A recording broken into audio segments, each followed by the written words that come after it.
Olá, pessoal. Estamos aqui de volta com o terceiro bloco.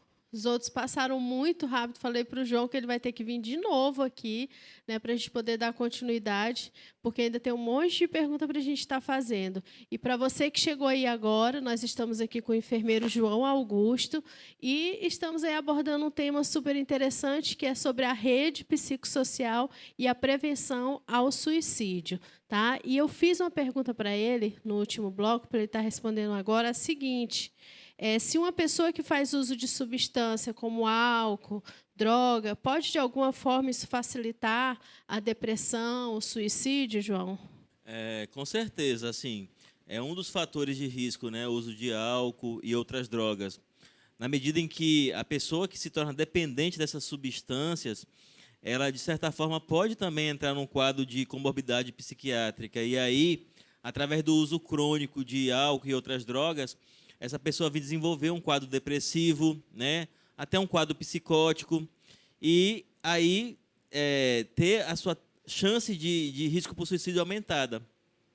Mas também a gente pode falar que não só na questão dessas comorbidades psiquiátricas que o uso de drogas vai estar relacionado ao suicídio, mas a própria desestruturação da vida do indivíduo. A gente sabe que o indivíduo dependente, ele acaba se desfazendo dos seus bens, perdendo em muitos casos a sua família, os seus amigos, acaba a sua vida, como a gente fala sempre, né, no fundo do poço, ali, sem uma estrutura de apoio, né, sem um círculo de pessoas que possam lhe apoiar.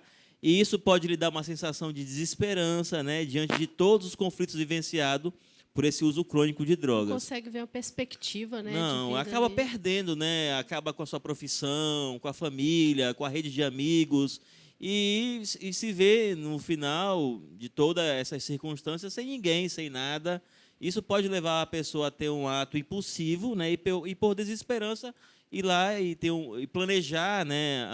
O ato e executar o ato suicida. E às vezes assim, as pessoas acham que isso é algo distante, né, João? Assim, nunca vai acontecer comigo, ou nunca vai acontecer com um parente, ou com alguém próximo a mim. E não é bem assim que funcionam as Sim. coisas, né, João? Às vezes assim, a gente sabe que tem pessoas assim que a gente nunca imaginou que pudesse entrar nessa linha, tanto como usuário de drogas ou de álcool, e acabou entrando, né, adentrando nesse mundo, né, vamos dizer assim. Verdade. Essa questão também aí que você está falando de nunca vai acontecer na minha família, com alguém próximo, é um dos mitos, né? Relacionados à questão do ato suicida.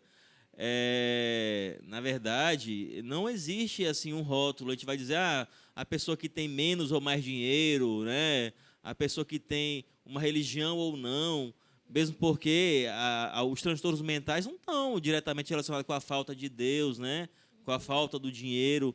E aí é muito complexo, como eu falei, é multifatorial, existem diversas situações que estão envolvidas, e aí a gente se depara com essas situações de um conhecido que a gente nunca esperou, porque era uma pessoa alto astral, bem desenvolvida socialmente, que de repente vai lá, tenta ou comete o suicídio. Então, não tem como a gente retolar. A priori, todo mundo pode estar suscetível, né, a um ato impulsivo que pode culminar na prática suicida.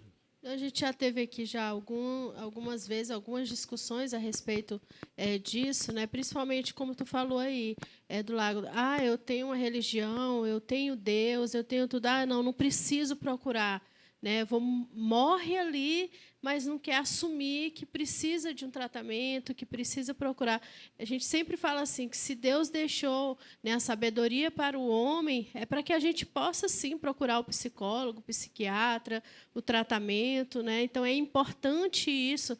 Você que está em casa, é muito importante você ter essa clareza, né? Porque às vezes as pessoas têm isso também como um mito, né? Como uma dificuldade de chegar, não, se alguém vê eu entrando lá no psicólogo, o que os irmãos da igreja, ou o que as pessoas vão dizer de eu estar indo procurar um tratamento, né? E isso é uma dificuldade que a gente vê sim nas pessoas. Então esqueçam isso, né? Assim, é uma coisa importante que vocês precisam saber. Existe tratamento, existe os profissionais que estão habilitados para estar fazendo esses acompanhamentos. Não é isso, João? Isso é uma situação muito importante que você está relatando aí, porque a gente tem problema, né, com a questão da religião. Eu não estou aqui dizendo que a religião não é importante, muito pelo contrário, a religião é um dos fatores de proteção.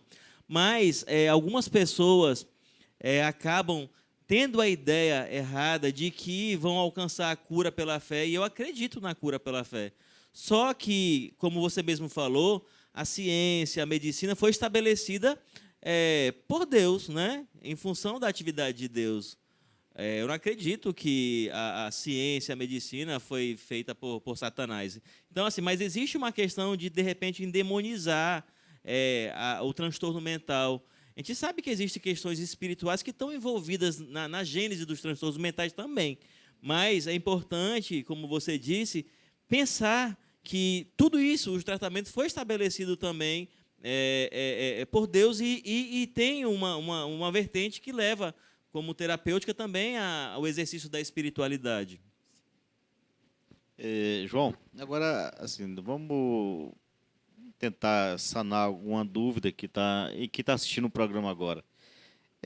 Diante de situações na família ou no convívio de pessoas que têm a ideação ou a tentativa de suicídio e esgotaram o suporte emocional, que seja, os cuidados, as orientações, e eles pensam em procurar algum serviço aqui em Marabá, como é o caminho por onde essas pessoas devem começar para receber um suporte técnico, alguém que tenha experiência, que tenha um conhecimento científico e esteja preparado, apto para ajudar quem está passando por isso nesse momento ou que está convivendo com alguém que está nesse momento e está necessitando de um suporte técnico, um apoio profissional. Por onde que começa?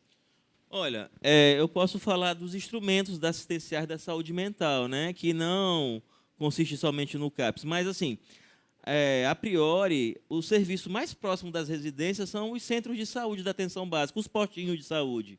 Lá, o indivíduo já pode procurar um apoio, né, conversar sobre isso com a enfermeira, com o médico, com o psicólogo, se tiver, né, para tentar buscar ajuda ali, né, diante dos sintomas que estiver sentindo, porque no que a gente fala em relação ao suicídio, né, a tristeza, o pessimismo, tudo isso entra como sintoma, né? Então, o primeiro lugar e o mais próximo da casa das pessoas são os postos de saúde. Depois, essa pessoa, se ela tiver num quadro assim já mais severo, né, de risco de risco aumentado, ela pode buscar também o CAPS, que é o Centro de Atenção Psicossocial, que é um serviço específico da saúde mental e que vai tratar, né, os casos mais complexos. E quando essa pessoa já realizou a tentativa de suicídio, né, um local que também pode ser buscado é a emergência psiquiátrica do hospital municipal, né, o pronto-socorro do hospital. Então, dependendo da tentativa, né, do meio que essa pessoa utilizou, ali vai ser o local mais importante para a busca por assistência de saúde. Por exemplo, uma situação de envenenamento. Ali no pronto-socorro vai ser feitos os procedimentos de lavagem, de estabilização desse quadro metabólico através de algumas medicações, né?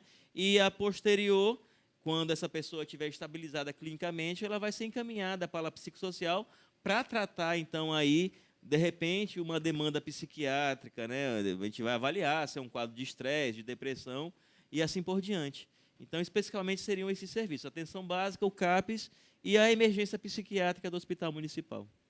É muito bom ter falado isso, porque assim, eu até tenho uma vivência profissional com situações parecidas. Porque no posto de saúde atende-se tudo, criança, adolescente, mas em muitos casos, até assim, para as famílias que estão assistindo agora, eu observo que muitos idosos procuram os postos de saúde para que tenham um pouco de atenção. Um minuto de atenção por parte de alguém, muitas vezes procura o médico, o enfermeiro, procura o psicólogo, porque mesmo convivendo num ambiente familiar, não se sentem prestigiados ou honrados e sequer tem atenção por parte de pessoas que convivem. E aí até assim, a gente observa que há uma falência nesse aspecto em muitas famílias. E acaba que alguns idosos chegam com essa conversa de que não estão se sentindo mais úteis, que não se sentem mais capazes de contribuir com mais nada na sociedade, e até nós, como profissionais, deixamos isso passar desapercebido, essa informação que eles nos dão. Mas o tema relevante que nós estamos tratando nesse mês, e ao convívio da equipe constante, nos faz, como profissionais também, e como familiares, atentar mais para esse ponto de atenção, em qual as pessoas começam a relatar que não se sentem mais úteis, né, na sociedade. É muito bom ter colocado, porque o posto de saúde ele se faz importante nesse aspecto também. E existe assim uma tendência de nós acharmos que o idoso, ele, na verdade, a rotina dele deve ser de ficar se embalando numa rede, numa cadeira, sem fazer nada. Na verdade, o idoso é um indivíduo como outro qualquer. Claro que ele vai ter as limitações da terceira idade, né? Ele vai ter perdas ali do paladar, né? E algumas alterações naturais, né? Própria dessa faixa etária. Mas o idoso é um sujeito que deve ser ativo, deve ter lazer, deve buscar se divertir, né? Se exercitar. Então, o normal é que esse idoso seja assim. Nós que já temos a tendência a achar que não. Então, quando a gente vê um idoso muito isolado, né, que não se sente mais útil, que não encontra maneiras de se divertir, né, de exercitar uma forma de lazer, é importante que a gente pense nesse idoso e tente proporcionar uma assistência, né, uma escuta. Se a família não consegue se sentir preparada, tentar levar para um psicólogo, porque esse idoso pode estar passando por um quadro que a gente chama de distimia, que é uma depressão num quadro mais leve e prolongado, que passa despercebido para a maioria das pessoas daquela família ali onde o idoso está inserido. João, veio uma curiosidade agora, já que vocês entraram nesse assunto aí. Teve um aumento de casos, assim, tanto na ala psico quanto na parte psiquiátrica em si ali, nessa pandemia? Tu sabe dizer assim se teve um aumento relacionado à pandemia em si? Engraçado, no início da pandemia, a gente percebeu no hospital municipal que teve um evento diferente. As pessoas já não adoeciam de outra coisa que não fosse Covid, as pessoas não surtavam, diminuiu o número de óbitos, diminuiu, inclusive, os acidentes automobilísticos, entendeu? Parece que tudo estava girando em torno do Covid. Depois de um mês que essa pandemia já estava em curso, a gente percebeu que foram aparecendo alguns quadros, mas assim, eu não digo que teve alguma coisa alarmante em relação a números, né? Mas a gente sabe que muitos pacientes acabaram entrando em crise, né? Não que merecesse uma internação psicossocial, mas uma assistência um pouco mais minuciosa da equipe do CAPS, a nível ambulatorial mesmo. Pelo isolamento, sim, né? A questão da ansiedade, né? Do medo de contrair a doença, mas eu vou dizer que teve alguns casos de pessoas que surtaram em decorrência do Covid, inclusive profissionais de saúde. Nós temos alguns casos que o profissional chegou a entrar em crise mesmo psiquiátrica, ficou delirante, né? Em quadro maníaco, pelo medo de contrair. E alguns profissionais deixaram de exercer a função com medo de acabarem sendo contaminados, né, pelo vírus. Eu acredito, a gente já ouviu tantas histórias assim. Tem um caso que eu achei engraçado de um senhor que ele falou assim que tinha Covid pelo menos 3 vezes por dia, né? Ele sentia todos os sintomas, só que ele não tinha o Covid, né? Então, assim, eu acredito que o psicológico era o Covid foi muito... psicológico, eu acho. Covid psicológico, foi bem forte. Eu conheço vários que estão com esse Covid psicológico. Ainda, né, João? A ansiedade, porque assim, o nosso psicológico ele é muito forte. O tanto que ele nos levanta, ele pode nos derrubar. Então, se a gente colocar na cabeça, encasquetar com uma coisa, a gente vai ficar tão encabulado que a gente pode começar a sentir sintoma. E nada mais é do que uma reação psicossomática, né? A gente, por o psicológico abalado, começa a sentir coisas que, na verdade, fisicamente não tem justificativa, não são achados. João, e diante dos casos assistidos, quais são os fatores que têm mais levado os indivíduos à tentativa dos suicídios? Tu falou alguns casos aí, mas assim, quais são? Tá, eu vou falar assim na perspectiva da nossa assistência enquanto Isso. ala psicossocial do HMM. A gente percebe que muitas pessoas que tentam suicídio possuem um transtorno de personalidade chamado de transtorno de personalidade de instabilidade emocional, né, do subtipo borderline, que são pessoas inconstantes emocionalmente, né? Pessoas que em determinado momento estão com humor deprimido, em determinado momento estão conflituosas. Então, faz parte desse quadro borderline essa inconstância emocional, onde as pessoas que sofrem do problema não conseguem entender o vazio, não conseguem entender por que se sentem tão desesperançosas. Então, essas pessoas precisam de um suporte psicológico bastante intensivo, e muitos casos da tentativa estão relacionados a esse quadro de borderline. Mas também existem situações, como eu falei, por uma questão de descontrole emocional, por uma situação que a pessoa não previa, que de repente se viu, né, vivenciando, e de repente, por um ato impossível, chegar a tentar o suicídio, às vezes até, no caso não mais da ala, né, a consumar o ato propriamente dito. No geral, a instabilidade emocional e os relacionamentos mal conduzidos, relacionamentos, sobretudo amorosos, né, têm levado também as pessoas a tentarem consumar o ato suicida. João, nós falamos a respeito de fatores de risco, né, para suicídio. Mas existem fatores de proteção contra o suicídio que possam prevenir ou afastar o risco de suicídio ou a ideação suicida? Tem fatores de proteção? Com certeza. A rede de apoio, de uma forma geral, a família, né? Famílias bem estruturadas, é uma rede de amigos, né? A espiritualidade, a pessoa buscar uma crença, uma fé, algo que lhe traga sensações positivas, né? Um sentimento de esperança. O esporte, a educação, o lazer, tudo isso são válvulas de escape. Então, a gente vive num cotidiano de guerra. Nos dias de hoje, a gente está correndo de um lado para o outro, com diversos conflitos, né, com problemas, a gente mal tem tempo para se cuidar. Então, é importante a gente reconhecer os nossos limites e procurar válvulas de escape. E aí entra, né, a conversa com os amigos, a igreja, o esporte e as formas de lazer de uma forma diversa. Isso tudo faz parte do sistema de proteção contra o suicídio. Ou seja, a pessoa procurar viver. Sim. E ao contrário de procurar o suicídio, procurar justamente vida. Há uma situação contraditória, paradoxal no que envolve o suicídio, né? É a pessoa que está num sofrimento intenso e querer acabar com aquele sofrimento exterminando a própria vida, né? Tem uma contradição nisso. Mas por isso que tem que ser tratado a nível de psiquiatria e muitas vezes não só com suporte psicológico, mas também medicamentoso, porque alguns pensamentos são intrusivos. Muitos indivíduos que pensam na morte, na verdade, relatam que não querem morrer. Na verdade, são pensamentos que invadem a mente do indivíduo, né, dando comandos de morte, e eles nos falam, né, não, João, tentei, eu penso em me matar, mas, na verdade, eu não quero morrer. Então, é muito contraditório. E aí entra as questões das medicações como forma de tratar também. Eu até tenho exemplos na família que eu quero superá-los, que tem uns tios que são centenários, né? Então eu tenho que... Deus me livre, se eu soubesse, eu não tinha casado com ele, João. Porque a família dele vive mais de 100 anos. Para que uma ignorância dessa, hein? Então eu quero superá-los, então eu quero vida. Quero saber, por isso eu perguntei, tem fatores de proteção? Porque eu quero esses fatores, quero viver. Tá certo. Não, eu brinco direto lá em casa. Eu falo assim, meu Deus, para que tanta ignorância, viver tanto desse jeito? Se eu soubesse antes, eu não tinha casado. Ele tem tio de 100 anos. Para que isso, gente?